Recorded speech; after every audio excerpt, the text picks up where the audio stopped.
Greetings people, it's your brother Chris Scholar on the YouTube channel Chris Scholar Reports, and I'm back with another video, and this one's going to be entitled the African Emancipation Day and the Reparations Rebellion March 2020. Now this is an event that's always held every year, August the 1st, for the past, I don't know, maybe I think it's about 7-8 years now. I think from 2014 2013. I'm not too sure if I'm wrong, someone correct me, you can leave a comment, but from around those times there, every year.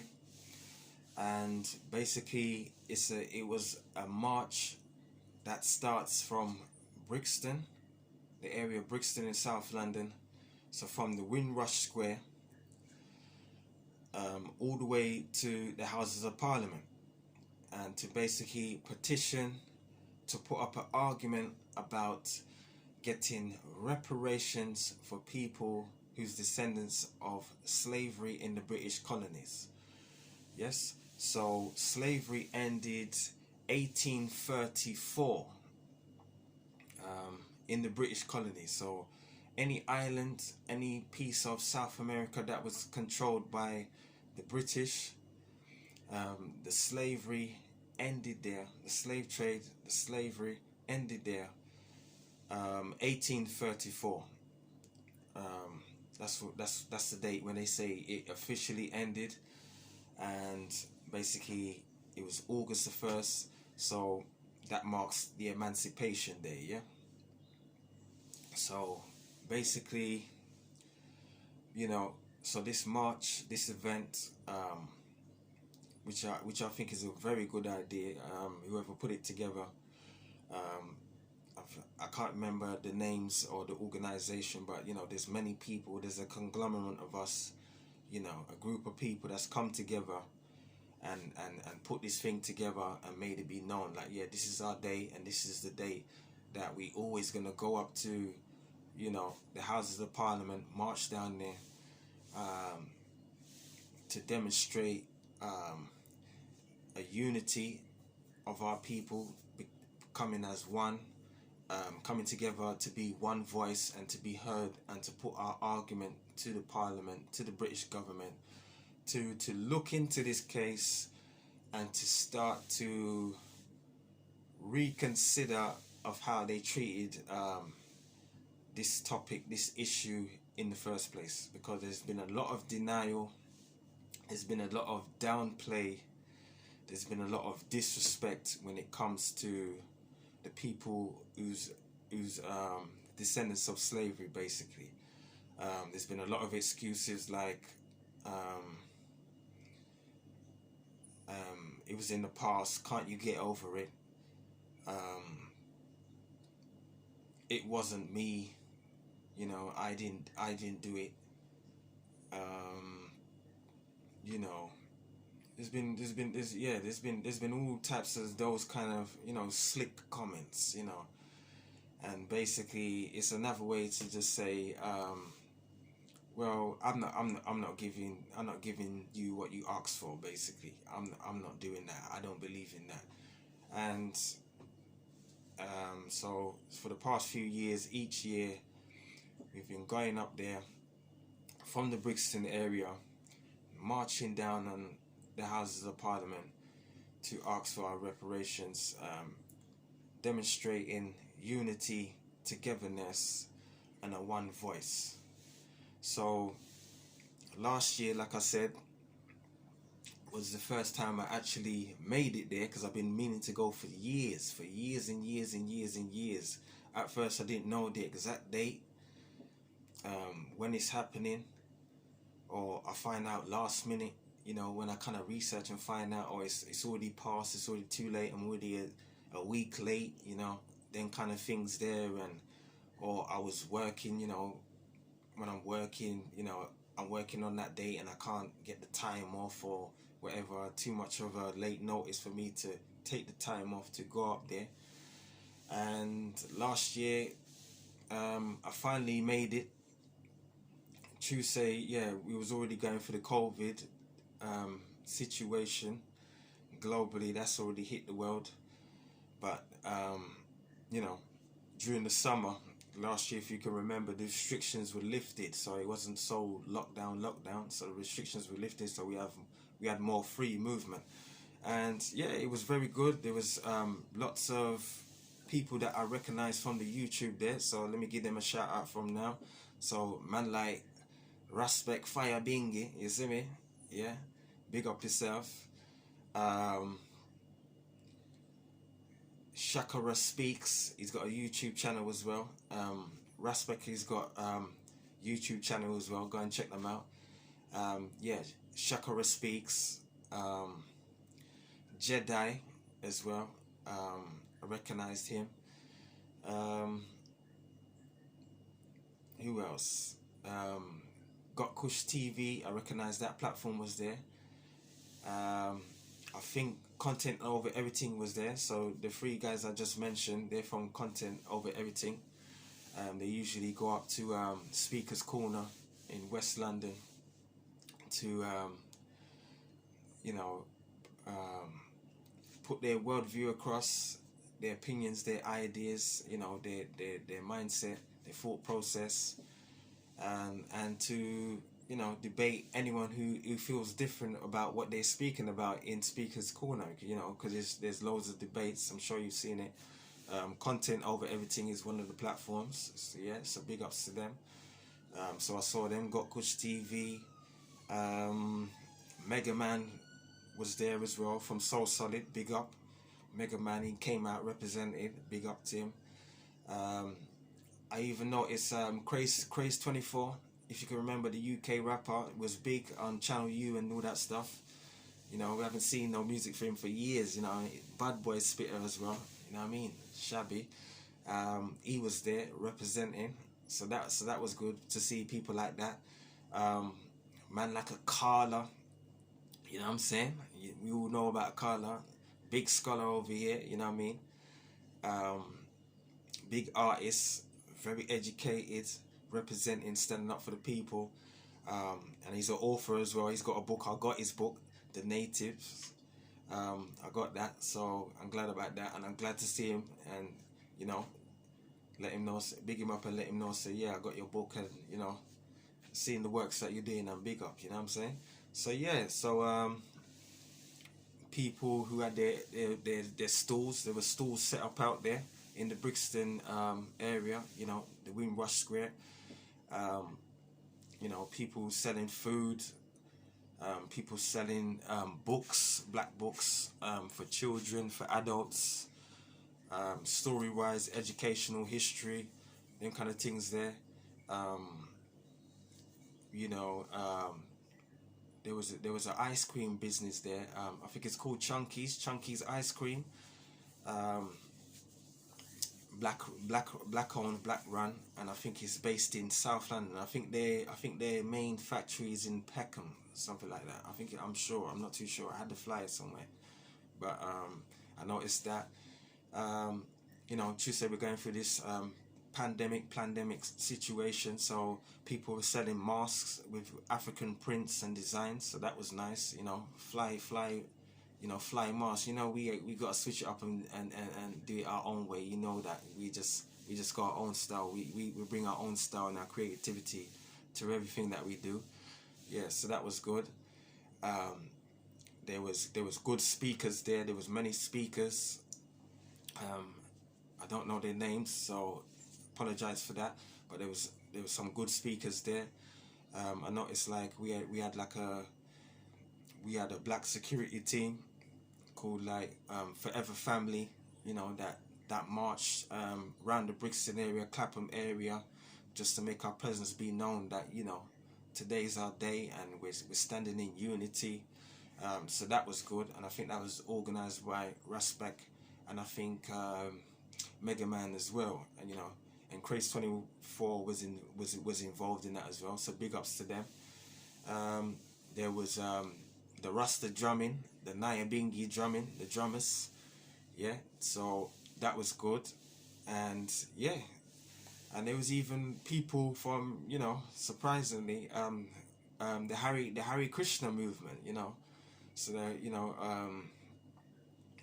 Europeans, white people that came out, but for the event though, for the event, and they was doing their drumming, and marching with us, in unity with us as well, along with us as well. So that was appreciated. But there was one thing, sometimes when they were drumming, they're drumming over when people are talking, and when we're trying to listen to, key points of when speakers are talking, and all of a sudden, they just start drumming out of nowhere, and it's like, I was kind of confused a bit. I was like, wow, are you trying to downplay what we're doing, or is it really marching in unity and standing beside us? You know what I mean? So I was a bit confused a bit, but but at the same time, overall, there's no point looking at everything as a negative. They was allegedly there to stand in unity with us. And yeah, people from the Brixton area, people from, I'm sure, all parts of London that knew about it came there to stand in unity. And yeah, I think it was a very good event. Um, it's a good thing that people our people are getting together to put this argument across, because like what I said, people are trying to deny us um, for what we're owed, what we feel like we're owed, and what they know what we're owed really. You see what I'm saying to you? Free labor against your will, uprooted out of your motherland, your true land, the place of your real origin, to bring you somewhere else to exploit you for hundreds and hundreds of years for free. For free, people, you understand? So that's a bit crazy, that kind of that kind of history and those kind of events and what they did to our people, you know what I'm saying? And at the end of the day, I felt like I had to be there because, yes, I am of African Caribbean descent, so that means, those slaves are my ancestors, for real, for real. So, yeah, I made it my responsibility to go up there last year for the first time, represented. The energy was right, the energy was good. It was a beautiful sunny day. Many of us came out, and yeah, it was just really, really good experience, really good experience. And it's a shame that this whole pandemic has hit at this time, because now we're going through different variations of the virus and the restrictions.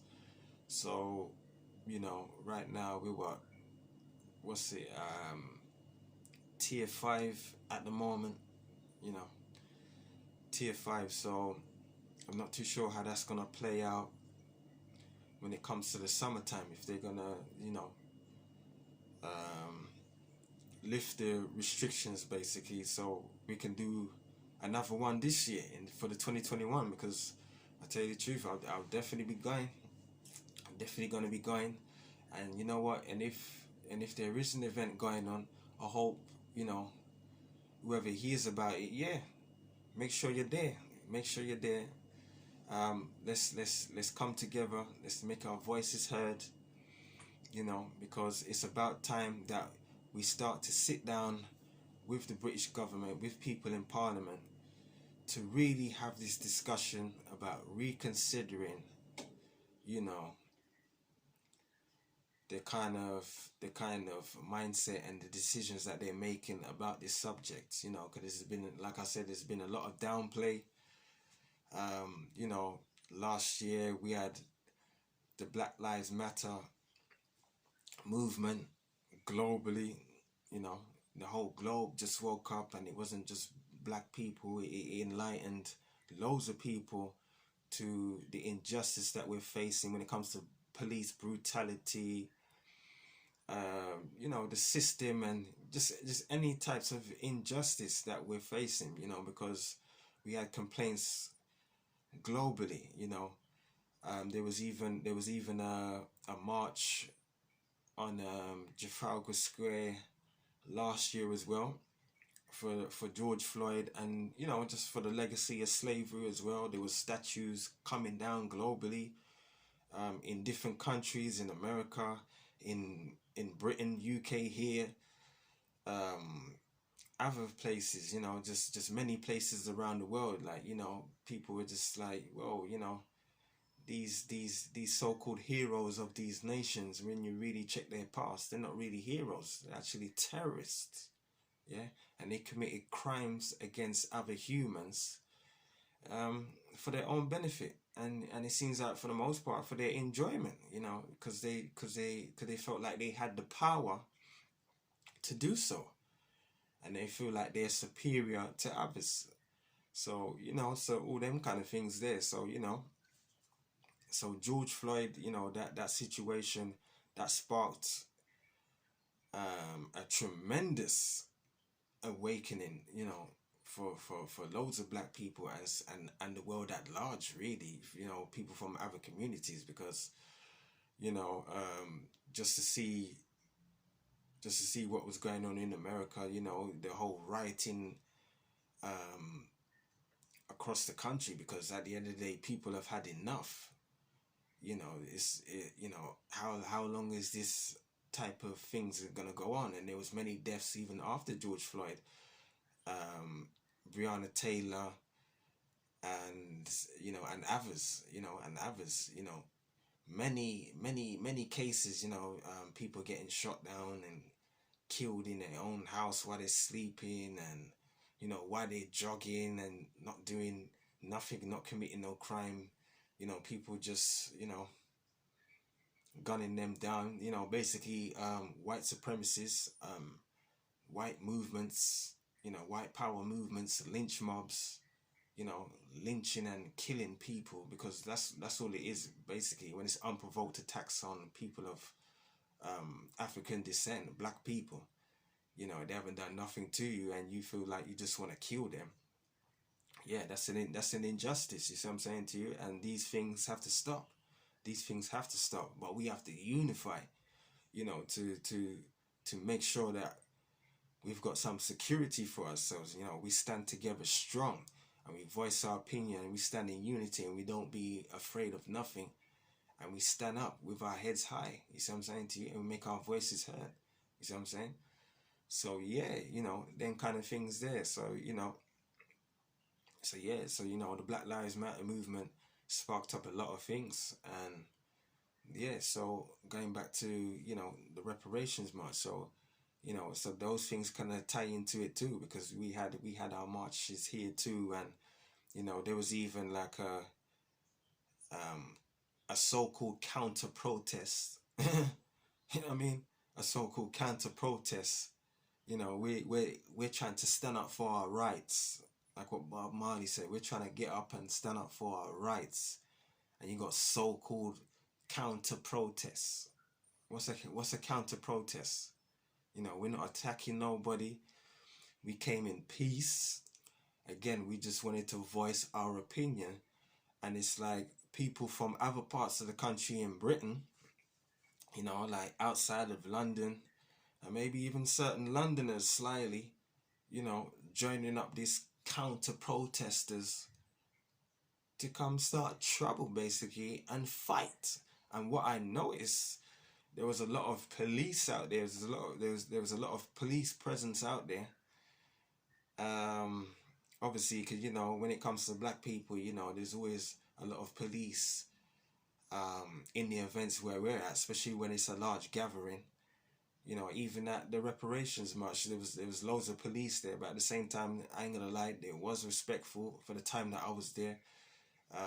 There was assisting, because we kept it peaceful as possible. We was cooperating with them, they was cooperating with us.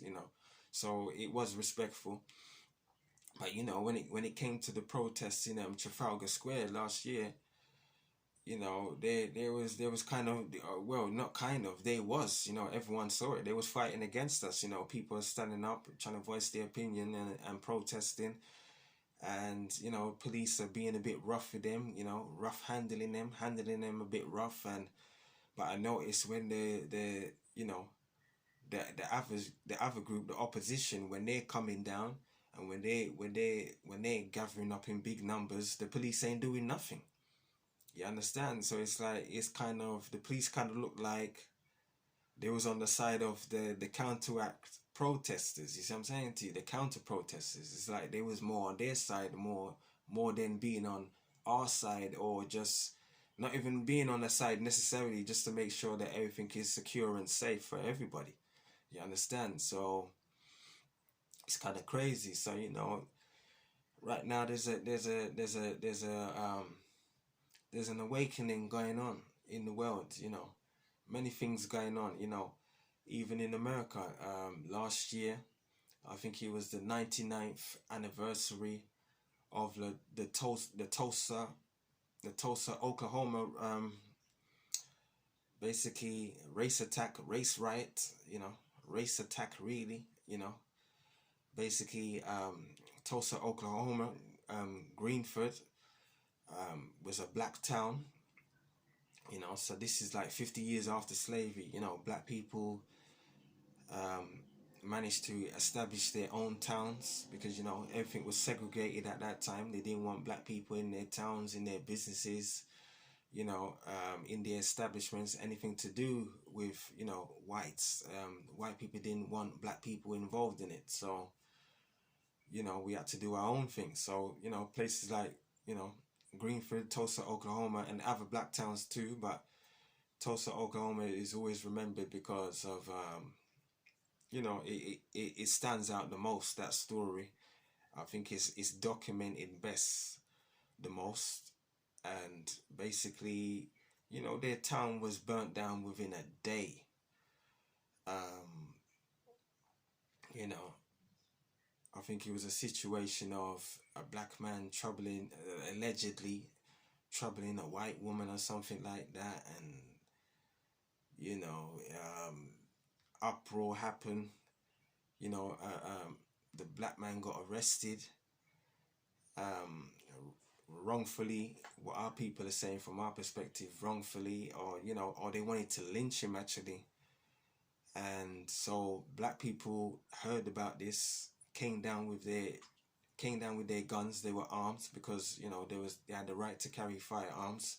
Marched down to that local police station, and basically said, yeah, you know what, you ain't lynching nothing. If he did commit the crime, if he did commit the crime, he deserves to go to trial and face court as any American citizen should face trial fairly, not just take it up on your own self and lynch him just because you think that he's committed this crime. It hasn't been proven yet. It hasn't gone to trial or anything like that. He hasn't been found guilty of anything yet. So that's what it was. So that upset the local whites of the area, and basically you know yeah, again, a counter protest, a opposition to us, to our argument, and then shots fired, and it was just mayhem. It was just mayhem from there. And basically, next thing you know, their whole town was burnt down. All their businesses, all the thousands of homes that they owned, hundreds, if not thousands. I think it's thousands of people that got killed, because it's a very prosperous black town. Had its own airport, had its own, doctor surgery, own businesses, its own markets, own grocery stores, just everything of their own, hair, like hair salons, hair shops, and all them kind of things there, and, own church, and, religious temple. We just had our own thing going on. We just had our own thing going on. And, this event happened in 1921. So even on one of them American networks, TV networks, I think it's HBO, even done a reconstruction, like a film, like a series of it. I haven't seen it, but I heard that it's good. They made a reconstruction of the events of that time.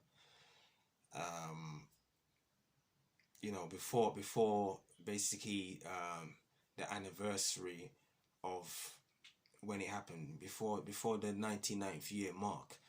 And funny enough, that reconstruction, that series, that program came out, and there was news of basically there was a mass grave burial, yeah, in the same area, Greenford, Tulsa, Oklahoma. There was a mass grave burial. So basically, that's when, you know, a bunch of people, hundreds of people, would get buried in one space. Like there's no individual grave plots like how we know it, as how we see it in graveyards. You know, it's spaced out neatly. You know, with tombstones and all that. No, you're just buried. You're just buried in a mass grave. You know, on one on top of each other. You know what I mean? It's stacked up, one on top of each other. So and yeah, and allegedly this is supposed to be the people that died of that event. You know, hundreds of people, if not thousands, that got killed that day. Many lost their homes, many lost their businesses. So people that was prosperous, people that had money, lost their homes. So they lost out. So yeah, you know. So yeah, so there was just a whole global awakening last year, and it's like the first time something like this has happened. You know, we had the year of return as well, things like that.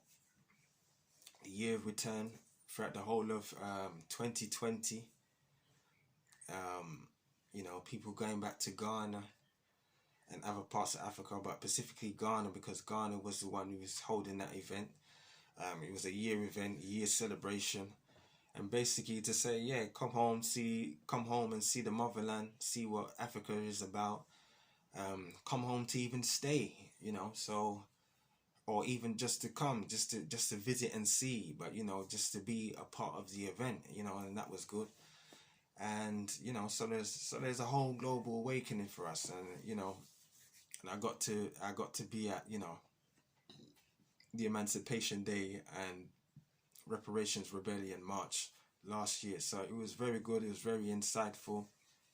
Um, I think that we should keep it going. I'm hoping that the COVID hasn't stopped us from gathering together this summer, this August the 1st, 2021.